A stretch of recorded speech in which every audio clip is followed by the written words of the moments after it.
ওম শান্তি। আজকের মূল্য তারিখ 6/4/2025। অব্যক্ত বাপদাদা রিভাইজ কোর্স 15/12/2004। আজকের হেডিং বাপদাদার বিশেষ আশা প্রত্যেক বাচ্চা আশীর্বাদ দিক আর আশীর্বাদ নিক। আজ বাপদাদা চতুর্দিকে নিজের নিশ্চিন্ত বাদশাহাদের সভা দেখছেন। সারা কল্পে এই রাজসভা এই সময়েরই। আধ্যাত্মিক নেশাতে থাকো, সেই জন্য তোমরা নিশ্চিন্ত বাদশাহ। নিশ্চিন্ত বাদশাহের লক্ষণ হলো তারা সর্বদা নিজেও সন্তুষ্ট এবং অন্যদেরও সন্তুষ্ট করে। কখনো কোনো অপ্রাপ্তি নেই যে অসন্তুষ্ট হবে।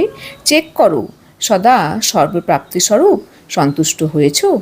তো আজকে আমাদের বাপদাদা এসে আমাদের বাচ্চাদের, অর্থাৎ আমাদের তিনি নিজের বাচ্চাদের নিশ্চিন্ত বাদশাহাদের সভা দেখছেন।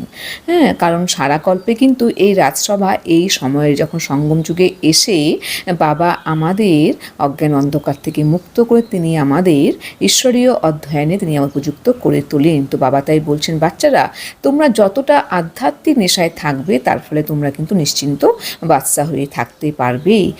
তো বাবা আমাদের বুঝিয়ে বলছেন যে যারা নিশ্চিন্ত বাদশা তাদের লক্ষণ কী হবে, তারা কিন্তু সর্বদা নিজেও সন্তুষ্ট থাকবে এবং অন্যদেরও সন্তুষ্ট করবে। কারণ বাবা যখন এসে আমাদের ব্রহ্মমুখ বংশাবলী ব্রাহ্মণদের রচনা করে সকল ভাণ্ডারে পরিপূর্ণ করে দিলেন, তখন কিন্তু গায়ন আছে যে এই ব্রাহ্মণ জন্মে কিন্তু কোনো অপ্রাপ্তি বস্তু নেই। তো যেখানে কোনো অপ্রাপ্তি নেই সেখানে কিন্তু সবাই সন্তুষ্টই থাকে, কখনো কিন্তু তারা অসন্তুষ্ট থাকে না। যদি জ্ঞানটিকে আমরা প্রপার ইউটিলাইজ করতে পারি তখনই কিন্তু আমাদের এগুলি অনুভব হবে।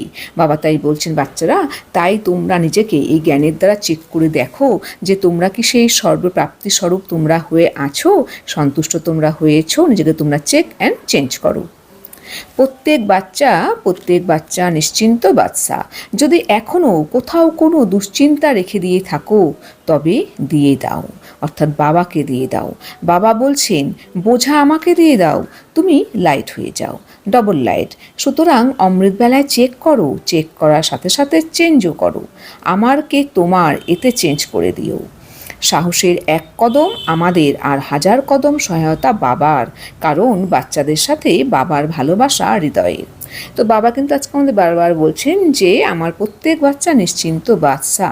তো বাবাতে আমাদের বলছেন, বাচ্চারা তো নিজেকে চেক করে দেখো, যদি এখনও কোথাও কোনো কোনায় তোমাদের দুশ্চিন্তা তোমাদের থেকে থাকে তাহলে বাচ্চারা সেটা তোমরা আমাকে দিয়ে দাও।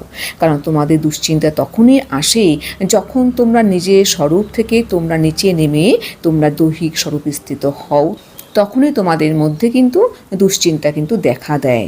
বাবা তাই বলছেন, বাচ্চারা আমি সবসময় তোমাদের বলছি তোমরা বোঝা আমাকে দিয়ে দাও, তোমরা লাইট হয়ে যাও, তোমরা ডবল লাইট হও। তো বাবা তাই আমাদের উপায়ে বলে দিচ্ছেন যে বাচ্চারা তোমরা যখন অমৃত বেলায় বসবে তখন অমৃত বেলায় বসে নিজেকে চেক করে দেখো যে তোমরা সব কিছু কি আমাকে দিতে পারছো, আমাকে দিয়ে তোমরা কি ডবল লাইট হতে পারছো। তো তোমরা বাচ্চাভাবে নিজেকে তোমরা চেক করো আর সাথে সাথে তোমরা চেঞ্জও করো। তোমরা আমারকে তোমারে তোমরা পরিবর্তন করো, যে আমার বলে কিছু নেই, সব কিছুই বাবার। এই দেহটিও তো আমার নয়, প্রকৃতির দ্বারা আমি পেয়েছি, যখন যাব আমি আর প্রকৃতিকে ফিরিয়ে দিয়েই যাব। তাহলে আমার বলে কি আছে? সুতরাং সব কিছুতে আমার না, আমারকে তোমরা তোমারে পরিবর্তন করছে। বাবা যা কিছুই করছি তুমি আমাকে এখানে সেবার নিমিত্ত হিসেবে তুমি আমাকে এখানে পার্ট প্লে করতে পাঠিয়েছ, কিন্তু আমি এটা ট্রাস্টি হয়ে সব কিছু আমি রক্ষণাবেক্ষণ করছি, আমি আমার পার্ট প্লে করছি, কিন্তু এখানে আমার বলে কিছু নেই, সব কিছু বাবা তোমার। যখনই আমাদের মধ্যে এরকম ভাবনা চিন্তা আসবে, আমরা এভাবে নিজেকে সব কর্মকাণ্ডে যুক্ত করতে পারবো, তখনই কিন্তু আমরা কিন্তু টেনশন ফ্রি হয়ে কিন্তু সব কাজকর্ম করতে পারবো। আমাদের মধ্যে কোনো অ্যাটাচমেন্ট থাকবে না, আমরা নিজেকে দুঃখ কষ্ট থেকে কিন্তু মুক্ত রাখতে অবশ্যই পারবো। তো আমরা যত সাহসের এক কদম বাড়াবো তার ফলে কিন্তু বাবা কিন্তু আমাদের 1000 কদম দিয়ে তিনি কিন্তু আমাদের সহায়তা করবেন। কারণ বাবা কিন্তু আমাদের বাচ্চাদের খুব ভালোবাসে, কারণ বাচ্চাদের সাথে কিন্তু বাবার ভালোবাসা রয়েছে হৃদয়ের। বাপদাদা যে সমুদয় ভাণ্ডারে পরিপূর্ণ করে দিয়েছেন, সেই ভাণ্ডার কতটা তোমরা জমা করেছো। সবচাইতে বড় ভাণ্ডার হলো শ্রেষ্ঠ সংকল্পের ভাণ্ডার। বর্তমান সময়ে তোমরা যা কিছু প্রাপ্ত করতে চাও, যে বরদান নিতে চাও, নিজেকে যতটা শ্রেষ্ঠ বানাতে চাও, ততটাই এখন বানাতে পারবে। এখন নয় তো কখনোই নয়। যেমন সংকল্পের ভাণ্ডার ব্যর্থ খুইয়ে দেওয়া অর্থাৎ নিজের সমূহ প্রাপ্তি খুইয়ে দেওয়া, ঠিক তেমনই তোমরা যদি সময়ের 1 সেকেন্ডও ব্যর্থ খুইয়ে দাও, সফল না করো, তবে অনেক হারাবে। সেই সঙ্গে জ্ঞানের ভাণ্ডার, গুণের ভাণ্ডার, শক্তির ভাণ্ডার এবং সকল আত্মা এবং পরমাত্মা দ্বারা কল্যাণকারী শুভ ভাবনার ভাণ্ডার। সর্বাপেক্ষা সহজ হলো পুরুষার্থে শুভ ভাবনা দাও আর শুভ ভাবনা নাও, সুখ দাও আর সুখ নাও, নিরন্তর আশীর্বাদ নিয়ে যাও আর আশীর্বাদ দিয়ে যাও, সম্পন্ন হয়ে যাবে। যা কিছুই হয়ে যাক না কেন, মনোবল বজায় রাখো, দৃঢ় সংকল্প রাখো। মনে করো কখনো যদি অভিশাপের প্রভাব পড়েও, তবে 10 গুণ বেশি আশীর্বাদ দিয়ে সেটা শেষ করে দিতে হবে।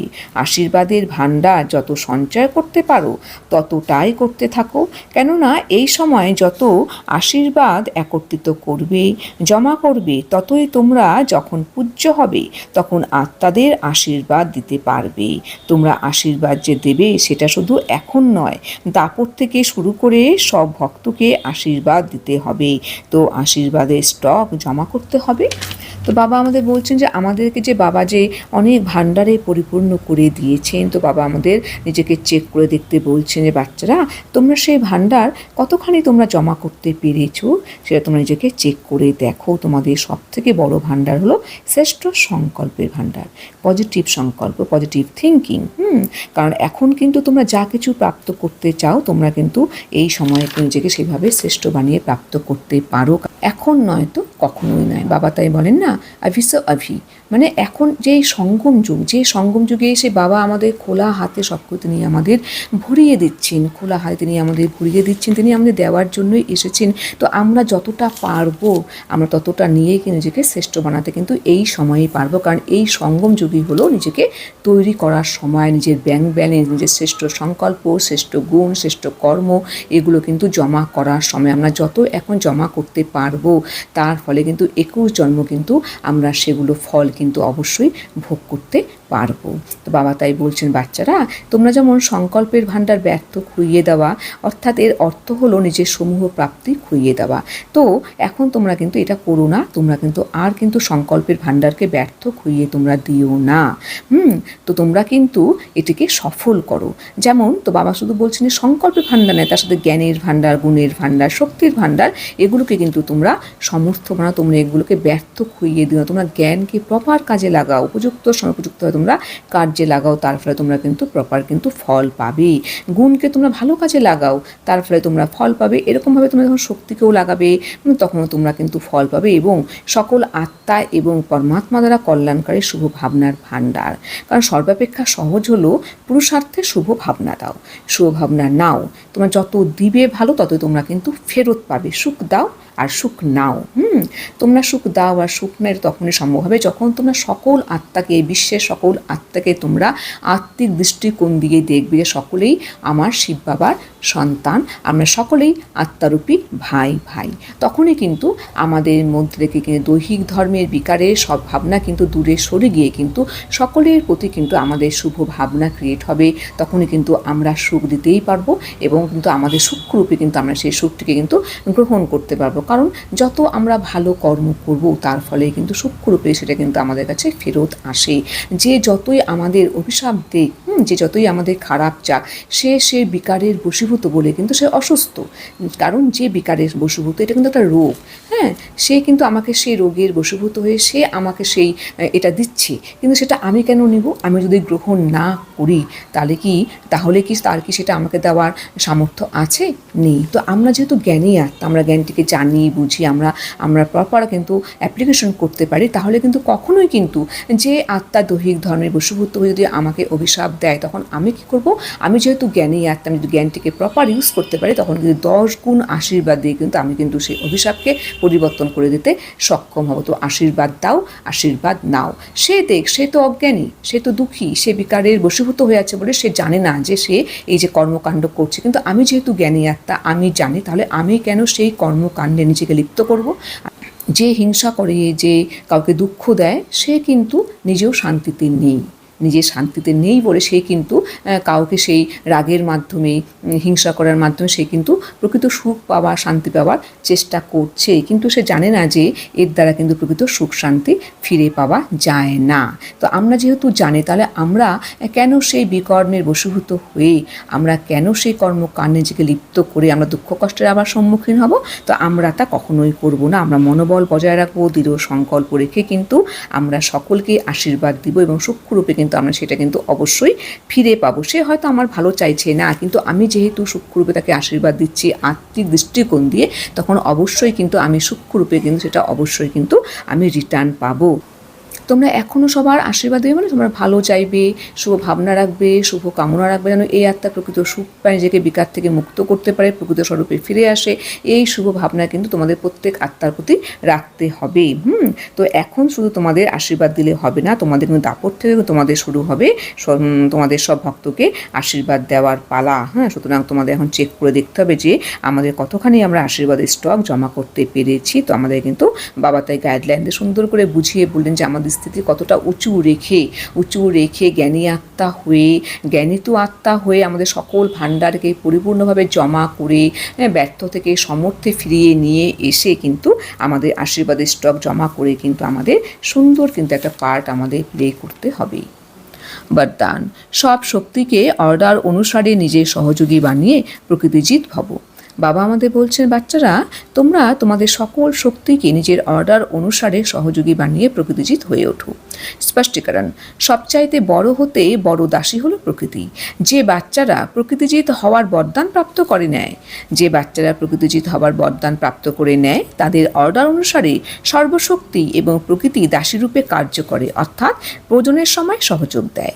যদি প্রকৃতিজিৎ হওয়ার পরিবর্তে অসাবধানতার নিদ্রায় কিংবা অল্পকালের প্রাপ্তির নেশায় কিংবা ব্যর্থ সংকল্পে নিত্যে মত্ত হয়ে নিজের সময় খুইয়ে দাও, তবে শক্তিসমূহ তোমাদের অর্ডারে কার্য করতে পারবে না। সেই জন্য চেক করো প্রথম এবং মুখ্য সংকল্প শক্তি, নির্ণয় শক্তি এবং সংস্কারের শক্তি, এই 3 শক্তি তোমাদের অর্ডারে আছে কিনা। বাবা বলছেন যে বাচ্চারা তোমাদের প্রকৃতিজিৎ হতে হবে, কারণ সবচাইতে বড় হতে বড় দাসী হলো প্রকৃতি।